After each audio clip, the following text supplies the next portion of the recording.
கடவுள் அருள் டிவி நேயர்களுக்கு அடியேன் உங்கள் சிவயோகி சிவசக்திமான் சுவாமிகள் வணக்கத்தை தெரிவித்துக் கொள்கிறேன். அன்பு நேயர்களே, இந்த பதிவில் 2025ஆம் வருடம் புத்தாண்டு பலன்கள் தான் பார்க்க போகிறோம். 12 ராசிகளுக்கு உண்டான பலன்களை இப்போ பார்க்க போகிறோம். பொது பலன்கள் பார்க்கும்பொழுது அன்றைய தினம் பார்க்கும்பொழுது 1/1/2025 கிரகங்கள் பார்க்கும்பொழுது ரிஷபத்தில் குரு இருக்காரு, மிதுனத்தில் செவ்வாய், சிம்மத்தில் கன்னியில் கேது, தனுசுல சூரியன் புதன், மகரத்தில் சந்திரன், கும்பத்தில் சுக்கிரன் சனி, மீனத்தில் ராகு. இது மாதிரி தான் கிரகங்கள் சேர்ந்து இருக்கிறது. இந்த வகையில் பார்க்கும்பொழுது வரக்கூடிய 2025ஆம் ஆண்டு காலம் நல்ல காலமாக மாறப்போகிறது. ஏனென்றால் அந்த ஆண்டிலேயே வருஷ கோள்களான குரு மாறப்போகிறார், ராகு கேது மாறப்போகிறார், சனி பகவான் மாறப்போகிறார். சனி பெயர்ச்சி மார்ச் மாதம் 29/3/2025. இது திருக்கணிதப்படி மாறக்கூடிய அமைப்பாக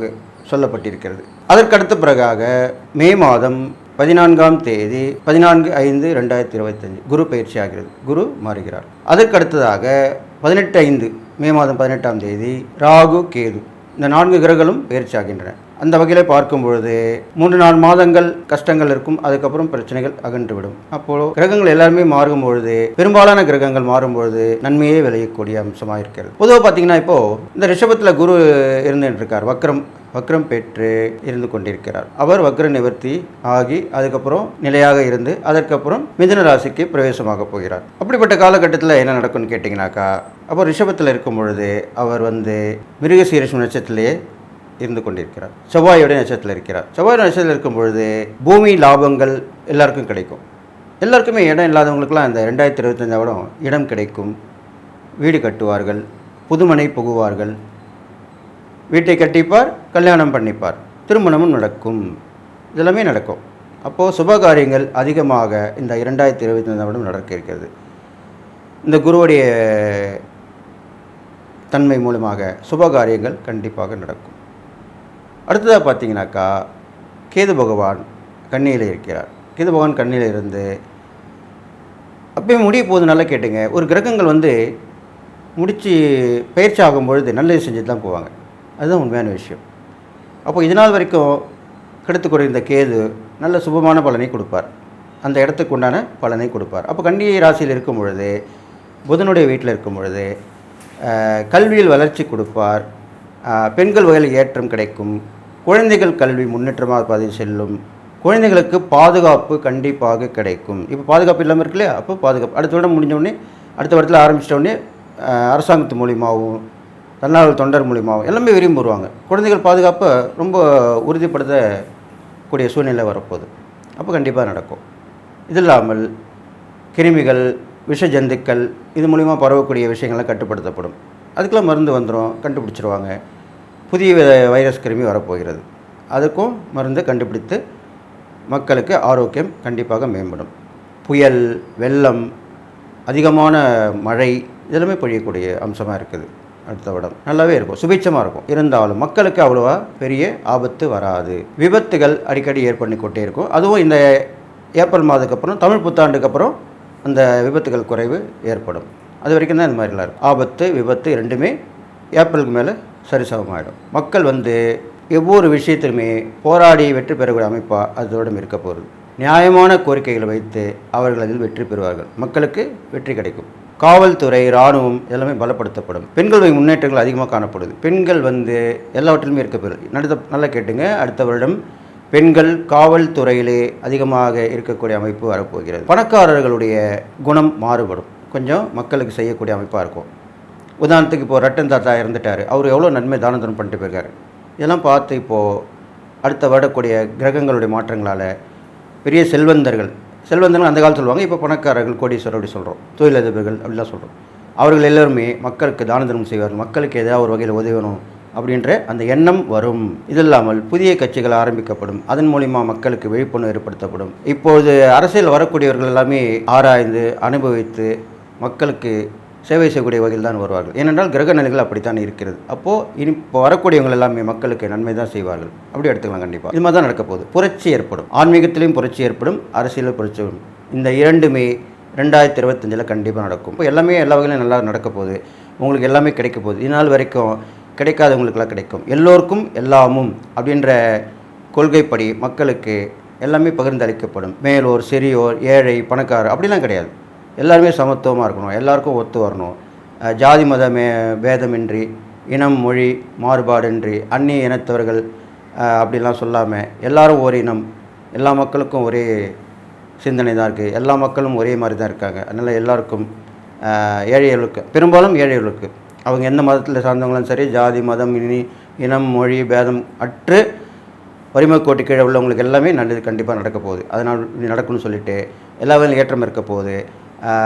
இந்தியா தலைநிமிர்ந்து இருக்க போகிறது. இந்திய நாடு ஒரு பெரிய பாராட்டை பெறப்போகிறது என்று சொல்லி, வலிமையான நாடாக மாறப்போகிறது என்று சொல்லி, அதற்குரிய அறிகுறி கண்டிப்பாக அடுத்த வருடத்தில் தெரியிருக்கிறது சொல்லி 12 ராசிக்குள்ளான பலனை இப்பொழுது பார்க்கலாம். சக்தி வாய்ந்த கேரள மாந்திரீக முறையில் செய்வினை ஏவல் பிரச்சனைகளில் இருந்து விடுபட, செய்தவர்களுக்கே திருப்பிவிட, பல ஆண்டுகளாக பிரிந்திருக்கும் கணவன் மனைவி ஒன்று சேர, குடும்ப ஒற்றுமை மேலோங்க, தவறான உறவில் இருந்து விடுபட, தொழில் வியாபாரத்தில் வெற்றி கொடி நாட்ட, அதோடு நீங்கள் அனைத்து நலமும் வளமும் பெற சிறப்பு ஹோமம் வளர்க்கப்படும். அது வீடியோ எடுத்து அனுப்பப்படும். உடனே தொடர்பு கொள்ளுங்கள் ஜெயா டிவி புகழ் மேல்மருவத்தூர் ஞானகுரு அவர்களை. விருச்சிக ராசிக்காரங்களுக்கு இதனால் வரைக்கும் ரொம்ப அஷ்டம சனியில் பாதி அர்த்தாஷ்டம சனி நடந்திருந்து ரொம்ப கஷ்டப்பட்டு இருப்பீங்க. இப்போது அடுத்த வருடம் சனி பயிற்சி மாறுகிறது. அப்போ கண்டிப்பாக அர்த்தாஷ்டம சனி வந்து 4 அந்த சனி 5க்கு போகிறார். அது ஒரு பெரிய விஷயந்தான். அது இல்லாமல் ராகு கேது பயிற்சியும் ஒரு நல்ல மாற்றங்களாக இருக்க போகுது. ராகு 4ஆம் இடத்து வந்தால் கேது 10ஆம் இடத்துக்கு வந்துடுறார். அது நல்ல விஷயம். அதன் பிறகு பார்த்திங்கன்னா உங்களுக்கு குருவோட பயிற்சி வந்து கொஞ்சம் சரியில்லைனா கூட அதனுடைய பார்வைகள் பல மூலிமா நல்ல விஷயங்கள் நடக்க போகுது. இது மாதிரி தான் நடக்க போகுது. அப்போ விருச்சிக ராசிக்காரங்க பார்த்திங்கனாக்கா நண்பர்கள் உறவினர்கள் வந்த பிரச்சனையாக இருந்ததெல்லாம் இப்போது அவங்களே உங்களுக்கு உதவி பண்ணக்கூடிய சூழ்நிலை வருவாங்க. எதிரிகள் நண்பர்கள் ஆவார்கள். இது எவ்வளோ பெரிய விஷயம். அது நடக்கும் உங்களுக்கு. அது இல்லாமல் இழந்ததை மீண்டும் பெறுவீர்கள். நிறைய போயிருக்கும். சொத்து சுகம், வீடு வாசல், பொருட்கள் இழப்பு, அவமானங்கள், இது மாதிரிலாம் வந்திருக்கும். அது எல்லாமே உங்களுக்கு இப்போது மீண்டும் கிடைக்க போகுது. மீண்டும் கிடைச்சா எவ்வளோ சந்தோஷம். பெரும்பாலும் இழந்ததை மீண்டும் கிடைக்கிறது வந்து சாதாரண விஷயம் இல்லை. அப்படிப்பட்ட விஷயம் உங்களுக்கு நடக்க போகுது. அதுக்கப்புறம் பார்த்திங்கனாக்கா உங்களுக்கு எல்லா வகையிலுமே மக்கள் மூலிமா, மக்கள் நல்ல பணியாளர்களாக இருந்தால், மக்கள் மூலிமா உதவி பெறுவர்களாக இருந்தால், மக்கள் மூலமாக பாராட்டப்படுவீர்கள், லாபம் அடைவீர்கள், எல்லாமே நடக்கும். சமூக சிந்தனையாக இருப்பவங்க இருக்கும், நல்லாயிருக்கும். அரசியல்வாதிகள் நல்லா முன்னேற்றம் அடைவாங்க. அவங்களுக்கு மக்கள் மூலிமா நல்ல செல்வம் அந்தஸ்து இல்லாமல் கிடைக்கும். சினிமா தொழிலவங்களுக்கும் கரெக்டான நேரங்காலம் அமைஞ்சு அது மூலிமா நல்லா நடக்கும். இதனால் வரைக்கும் தடைப்பட்டிருந்த விஷயம்லாம் தீர்ந்து வாய்ப்பு வருமா வராதா அப்படின்னு ஏங்கிருந்தவங்களுக்கு எல்லாமே இப்போ வாய்ப்பு வந்துடும். சான்ஸ் கிடச்சிரும். சான்ஸ் கிடச்சா எவ்வளோ பெரிய விஷயம். சான்ஸ் கிடைக்கிறது கஷ்டம், கிடச்சிரும். அப்போது மக்கள் மத்தியில் பாராட்டப்படுவீர்கள். சுய சிந்தனை மேலோங்கும். சொந்தமாக யோசிக்கிறதுக்கு நல்ல ஒரு நேரங்காலம் வந்து சேரும். எப்பவுமே எந்த ஒரு மனிதனும் சுயமாக யோசித்து செஞ்சானே கண்டிப்பாக வெற்றி பெறுவது உறுதி. இதுதான் நடக்க போகுது உங்களுக்கு. அடுத்ததாக பார்த்திங்கனாக்கா உங்களுக்கு பல வகையான தொழில்கள், வியாபாரங்கள் இது மாதிரிலாம் மாறி மாறி இருந்திருக்கும். அதெல்லாமே இப்போது ஏன் பண்ணுறோம், ஏன் தொழில் பண்ணுறோம், ஏன் வியாபாரம் பண்ணுறோம், ரொம்ப கஷ்டமாக இருக்கே, வேலைக்கு போயிடலாமே, இப்படி தான் நினச்சி யோசனை பண்ணியிருப்பீங்க. அது இல்லாமல் இப்போ அப்படியே மாறிடும், உள்டாவாயிடும். எப்பவுமே நேரங்காலம் நல்ல நேரம் வரும்போது அப்படி தான் மாறும். இப்போ என்ன நினைப்பீங்க தெரியுமா? புதுசாக இன்னொன்று ஆரம்பிக்கலாமா, இன்னொன்று பிரான்ச் போடலாமா, அப்படி தான் நினைப்பீங்க. அப்போ எவ்வளோ பெரிய நல்ல விஷயம் நடக்குது பாருங்கள். இது மாதிரி நடக்கும். உத்தியோகத்தில் அவங்களுக்கு ப்ரொமோஷன் கிடைக்கும், வேலையே இல்லாதவங்களுக்கு வேலை கிடைக்கும். எல்லாமே நடக்க போகுது இப்போது. அதுக்குள்ள நேரங்காலம் தான் இப்போ வந்துட்டுருக்கு. இதெல்லாமே ஒரு 4-5 மாதங்களுக்கு அப்புறம் தான் இது நடக்கும். வருட ஆரம்பத்தில் விட அதுக்கப்புறம் தான் நடக்க போகுது. அப்போது அது சந்தோஷமான விஷயம் தானே. மாற்றங்கள் ஏற்படும்போது கண்டிப்பாக ஒரு மனுஷனுக்கு நல்ல நிலைமை தான் இருக்கும். ஏதோ ஒரு சிந்தனை, ஏதோ ஒரு பயத்தில், ஏதோ ஒரு ஆதங்கத்தில் இருந்து நீங்கள் இப்போது எல்லாரோடையும் நல்லா பேசி இணக்கமாக சந்தோஷமாக அப்படி தான் வாழ போகிறீங்க. வாழ்க்கைனா என்னன்றது உங்களுக்கு இப்போ இனிமேல் தெரிய போகுது. வாழ்க்கை துணை நலம், கணவனுக்கு மனைவி, மனைவிக்கு கணவன் ரொம்ப ஒன்றுமே இருக்க போகிறீங்க. இதனால் வரைக்கும் அந்த பிரச்சனைலாம் தீர்ந்துடும். உங்களுக்குள்ளே ஏற்பட்ட இந்த சண்டை சச்சரவுலாம் விலகிடும். அந்நிய தலையீடு இருக்காது. பெரும்பாலும் அந்நிய இனத்தவர் மூலிமா உங்களுக்கு லாபம் கிடைக்கும். அந்நிய இனத்தவர், அந்நிய மதத்தவர் சொல்கிறோம் இல்லையா, அவங்க மூலிமா லாபங்கள் கிடைக்கும், உதவிகள் கிடைக்கும். லாபங்கள்னா என்ன, உதவி தான். உதவி பண்ணாலும் லாபம் தான், பணம் கொடுத்தாலும் லாபம் தான், நான் கூட இருந்து உங்களுக்கு ஆதரவாக இருக்கனாலும் லாபம் தான். லாபம் எல்லா வகையிலுமே லாபம் தான். அது அப்படிப்பட்ட லாபங்கள் தான் உங்களுக்கு ஏற்பட போகுது. இதுக்கப்புறம் பார்த்திங்கன்னா இந்த விருச்சிக ராசிக்காரங்களுக்கு ஒரு சூழ்நிலை அமையும். அந்த சூழ்நிலை அவங்க தவிர்க்க முடியாமல் தான் இருக்கும்.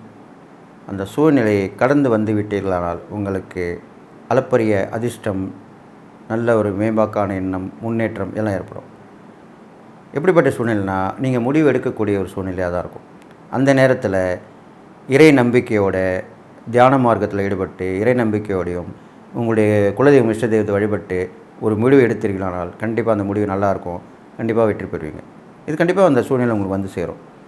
அப்போது நான் சொன்ன மாதிரி இந்த மாதிரி பண்ணிட்டு வந்தீங்கன்னா கண்டிப்பாக நல்லது நடக்கும். சினிமாவில் இருக்கிற இந்த விருச்சிக ராசிக்காரங்களுக்கு எல்லாமே நல்ல நல்ல வாய்ப்புகள்லாம் இப்போ தேடி வரும். உங்களை தேடி வருவாங்க. உங்களை வேண்டான்னு ஒதுக்கினவங்க இப்போ தேடி வருவாங்க. அப்படி தான் அமைப்போகுது. அப்போது அந்த மாதிரி கிடச்சி அதில் முன்னேற்றங்கள் ஏற்படும். திருப்பி ஒரு ரவுண்டு வந்து போவீங்க. அரசியல்னு அப்படி தான். பொறுப்புகள் கிடைக்கும். உங்களை பற்றி முன்னாடி நீங்கள் உழைச்ச உழைப்பு, செஞ்ச உதவிகள், மக்களுக்கு உதவின விஷயங்கள் எல்லாமே பேசப்படும்.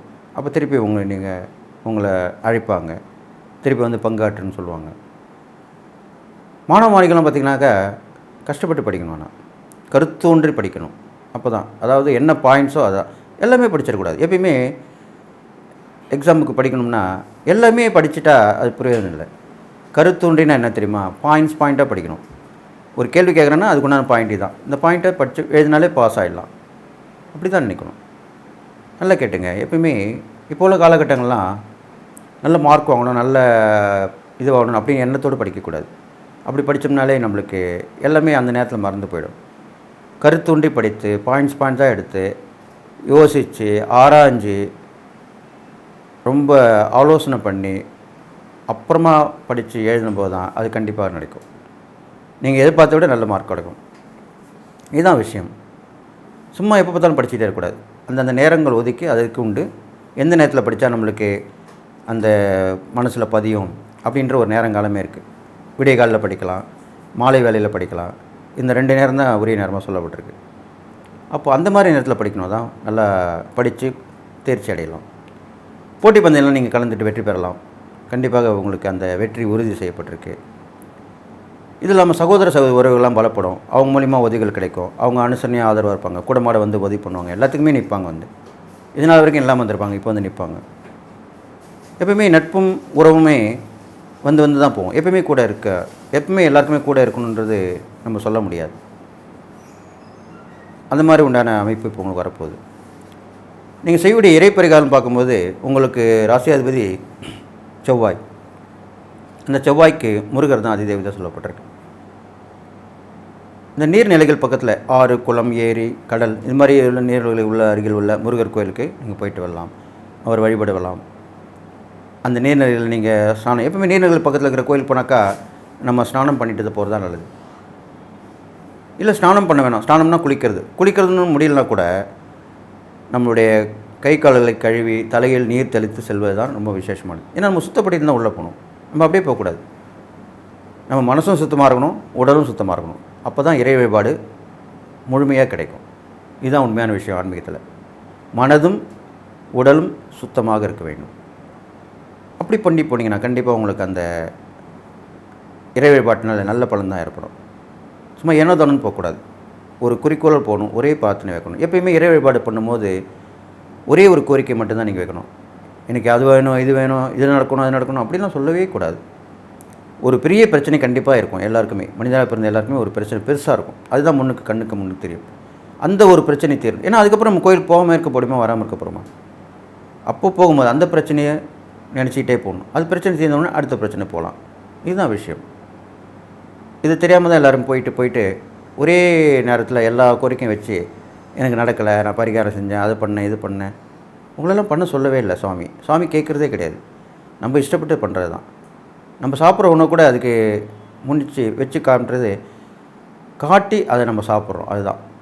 அப்போது அதனுடைய அருள், அந்த அருள் பிரசாதம், அதுக்கு தான் அருள் பிரசாதம்னு சொல்லுவாங்க. அந்த தெய்வத்துக்கு வச்சாலே நிவேதனம் அப்படின்னு சொல்லுவாங்க. அதுக்கு வந்து அருட்பிரசாதம். அந்த பார்வைப்படும், அந்த பார்வைப்பட்டாலே அந்த புனிதமாகிடும் அந்த உணவு. நம்ம மனுஷாலே புனிதமாகும் போது உணவு புனிதமாகாதா? அந்த உணவை உண்ணும்போது அதுதான், அதுக்கு தான் பிரசாதம் சொல்லப்படுது. அதை நாம் சாப்பிட போது நம்ம நன்மை நடக்க போகுது, நல்ல விஷயங்கள் நடக்க போகுது. அப்போது இதனால் வரைக்கப்பட்ட கஷ்டங்கள், நீங்கள் ரொம்ப யோசித்து செய்யக்கூடிய விஷயங்கள், பயந்து இருந்தது, நம்மளுக்கு நடக்குமா நடக்காதா அப்படின்ற கேள்விக்குறி மனசில் ஏற்பட்டிருந்தது, எல்லாமே இப்போ விலகி போயிடும். உங்களுக்கு எல்லா நன்மையும் நடக்க போகுது. நீங்கள் செய்யக்கூடிய தான தர்மங்கள்னு பார்க்கும்பொழுது, ரொம்ப வயோதிகராக இருக்கவங்களுக்கு, உடல் ஊனமற்றவங்களுக்கு, ரொம்ப கஷ்டப்படுறவங்களுக்கு, நீண்ட நாள் படுத்த படுக்கையாக இருப்பாங்க, ரொம்ப நாளாகவே ட்ரீட்மெண்ட்லேயே இருப்பாங்க, அவங்களுக்கெல்லாம் போய் உதவி பண்ணணும். உதவி பண்ணலாம், மருத்துவமனையில் உதவி பண்ணலாம், வெளியில் இருக்கவங்க பண்ணலாம். நல்லா கேட்டுங்க, உங்கள் நட்புறவில் கூட அவங்க கஷ்டப்படுறவங்க இருப்பாங்க, உடம்பு சரியாதவங்க இருப்பாங்க, அவங்களுக்கும் செய்யலாம். அவங்களும் மனுஷால் தானே, அவங்க உதவி எதிர்பார்த்துன்னு இருப்பாங்க. எல்லாருமே வசதியாக இருப்பாங்கன்னு சொல்ல முடியாது. அப்படிப்பட்டவங்களை போய் நீங்கள் உதவி பண்ணால் கண்டிப்பாக உங்களுக்கு அந்த புண்ணியங்கள் கிடைக்கும். அது கிடைச்சாலே உங்களுக்கு விஷயங்கள் பலப்பட்டு முன்னேற்றங்கள் ஏற்பட்டு வெற்றி கண்டிப்பாக கிடைக்கும். அதனால் நான் சொன்ன அந்த இறைப்பறைகள் தானம் பண்ணிட்டு வாங்க. இந்த 2025 வருடம் விருச்சிக ராசிக்காரங்களுக்கு ஒரு புதுமையான அனுபவத்தை தரப்போகுது. ஒரு வாழ்க்கை மறுமலர்ச்சி ஏற்படும், அப்படி தான் சொல்லலாம். விருச்சிக ராசிக்காரங்களுக்கு வாழ்க்கையிலே ஒரு மறுமலர்ச்சி ஏற்பட போகும் வருடமாக இந்த வருடம் அமைஞ்சிருக்கு. அதனால் நீங்கள் எல்லா வளமும் நலம் பெற்று வாழணும். கடவுள் அருள் டிவியை பார்த்தமைக்கு நன்றிகள். மேலும் இது போன்ற தகவல்களை தெரிந்து கொள்ள கடவுள் அருள் டிவியை சப்ஸ்கிரைப் செய்யுங்கள். மறக்காமல் பெல் ஐக்கானை கிளிக் செய்யுங்கள். சக்தி வாய்ந்த கேரள மாந்திரீக முறையில் செய்வினை ஏவல் பிரச்சனைகளில் இருந்து விடுபட, செய்தவர்களுக்கே திருப்பிவிட, பல ஆண்டுகளாக பிரிந்திருக்கும் கணவன் மனைவி ஒன்று சேர, குடும்ப ஒற்றுமை மேலோங்க, தவறான உறவில் இருந்து விடுபட, தொழில் வியாபாரத்தில் வெற்றி கொடி நாட்ட, அதோடு நீங்கள் அனைத்து நலமும் வளமும் பெற சிறப்பு ஹோமம் வளர்க்கப்படும். அது வீடியோ எடுத்து அனுப்பப்படும். உடனே தொடர்பு கொள்ளுங்கள் ஜெயா டிவி புகழ் மேல்மருவத்தூர் ஞானகுரு அவர்களை.